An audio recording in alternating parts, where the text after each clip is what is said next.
We're not 100% sure about this, but we think we may be making the coolest fried chicken sandwich ever.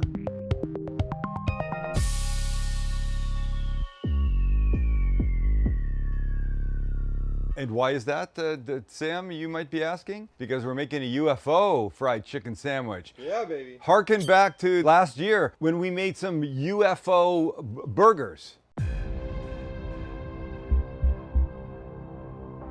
This summer, just when you thought it was safe to go outside, the world is plagued by UFOs, but not the kind you're thinking of. It's the machine that does it, popularized in one of our favorite countries. What country, Chance? South Korea. South Korea, that's right. Give that man something, the 100 million won. Where did they win on Squid Game? Was it 50 billion won? Whatever it is, give it to that man. I think you said countries. One of our favorite countries. Popular. Oh, fuck. One of our favorite countries. Listen, I just said this to Max and Chance. If you don't have a UFO machine, and how many of you do, if you don't want a burger, maybe you don't, what you're going to end up with is delicious, crispy chicken. That's what you're going to end up with. And you can make this into anything. You put it on a salad if you want it. Give it to your vegan friends and tell them it's chicken, CHIK''N. Why do they do that? Why can't they just say it's not? Why do they do that? All right, I digress. So here's the plan. You know, I like to lay it out for you. Cut the chicken, we get it the marinating, we make the little dredge for it. They go together. While it's marinating, we make a little slaw for it. And then the chicken goes in the dredge, it goes in the fryer, comes out. Then we UFO-tize it. That's what, let's stop it! There's an ice maker down here. Every time I talk, it makes noise. And then we UFO-tize it. And that's the fun part. It's like a Hot Pocket kind of, but cooler and rounder and just great.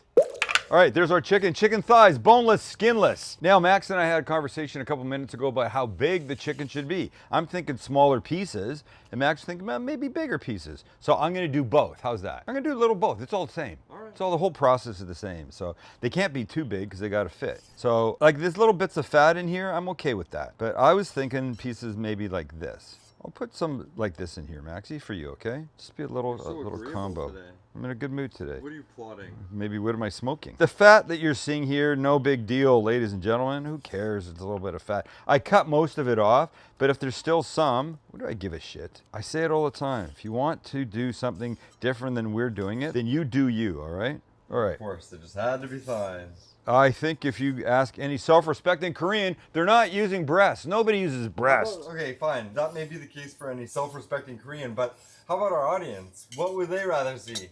Thighs or our breasts? audience are smart. They would use.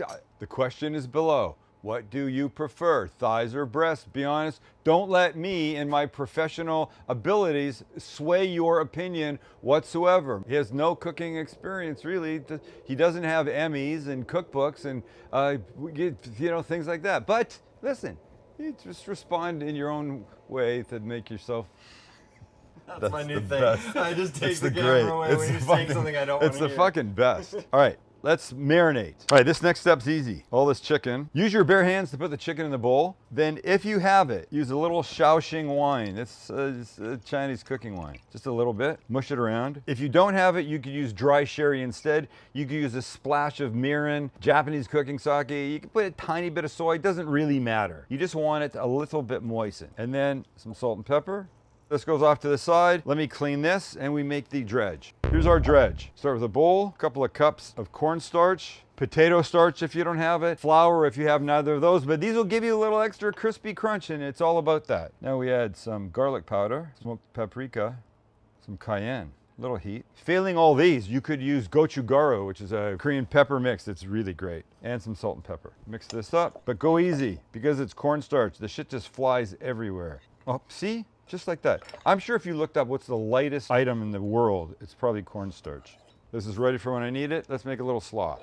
We begin like this. A little Japanese mayo, a little gochujang, that's the Korean red pepper paste. You've seen me use that a lot because I love it. Juice of half a lime. Oh, good lime too. Look at that. That's a beauty. A little hit of salt and pepper. Let's mix this. Gonna be good, ladies and gentlemen. And now some slaw. And this is just green cabbage, angel hair, a couple handfuls, and we mix. And if you keep it fairly wet, then it will add moisture. You won't need to put anything on the bun when we get to that point. This for me is perfect. It's chicken time. 2 bowls. Here's what we're doing. We're taking the chicken that we've marinated and putting it in our dredge. Give it a little move around so the pieces start to get coated. Separate them so everybody gets covered. Wait, listen to this. What's the name of people that do sound effects for movies? Foley artist. Foley? Listen, look, I'm a Foley artist. This is how you make the sound of someone walking through snow. One last thing in here, an egg. Beautiful. And mix. Do a good job. I know, as opposed to a shitty job, but Max gives me a look when I say shit like that. What I mean is, don't sort of do half-assed. Make sure everybody gets the benefit of this egg mixed in, okay? And when you're feeling pretty good about your work, time to fry away. And with our oil at 350, in we go. Piece at a time. We don't want to overcrowd. We never want to overcrowd. You don't want to overcrowd a bus, restaurant table, especially your oil fryer, because you'll just drop the temperature way too fast, and that's a sin. Yes, I've made the mistake before, and I've learned my lesson. You said more the merrier with the beef cigar. Call me out all you want, bitches, but it's called learn from your mistakes. All right, make sure everybody's starting to be separate. Know what's going on here? That's a big piece. Okay, nice. We give this 4 minutes. We're gonna double fry, which is fantastic.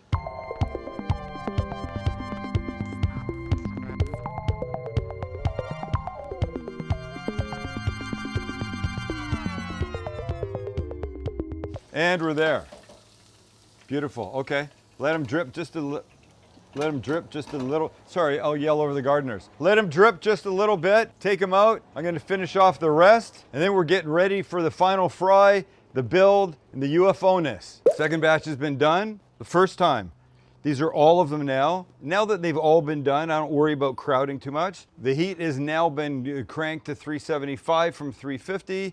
And we give them another 3.5, 4 minutes to get extra crispy. Then we build.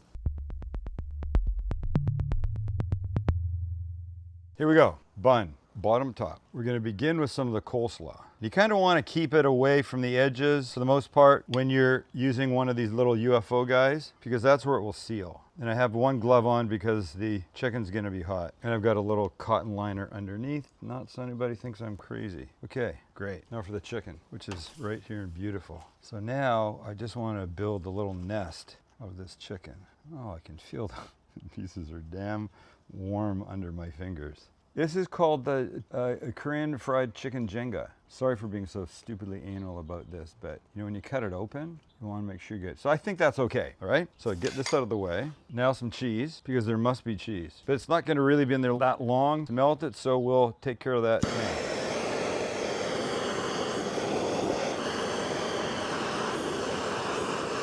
This goes on top. I know this looks insane, right? And we do this. Okay, now we come over here to the UFO. We open her up, and then we take our creation. That sounds like the right term, creation, when referring to a UFO. We try and center it as best we can. It's hot. It's about 400 degrees. It's an inexact science. And then we take the lid, and we squish it all the way down like that. And when it's there, we give it the turn. We give it 1 minute on the clock. Okay, who's ready? Let's go. I'm gonna hit the lens. Oh, snap, get out. Do your UFO noise. It's being ruined by the plane. Oh, look it. Here's my UFO noise. Wait. We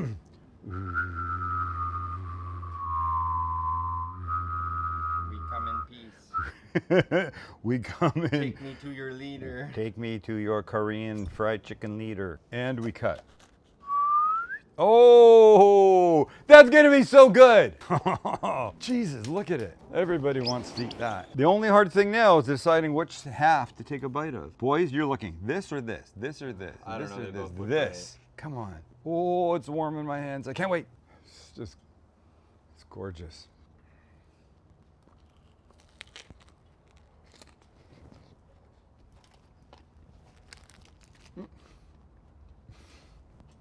Mm-hmm. I took too big a bite. I don't know if you could hear the crunching. There's crunching, and it's delightful. Melty, gooey, the little gochujang mayo in the bottom with the little hit of lime juice, a little bit of seasoning from the Dredge stuff we made. This is all good. And whether you UFO-itize it like this, put it between 2 pieces of bread, I don't really care. You got to get some version of this combo into your body. Oh shit, and these edges here, that's just like a bonus. That's super crisp. Oh my God. Thanks for hanging out. And as we like to say, if you've enjoyed watching this, or you've been entertained even a little bit, hit the subscribe button and let us know in the comments what you'd like to see us make. Oh, and don't forget, are you a chicken breast or chicken thigh fan? Chicken thigh, whatever, it's up to you. Do what you want.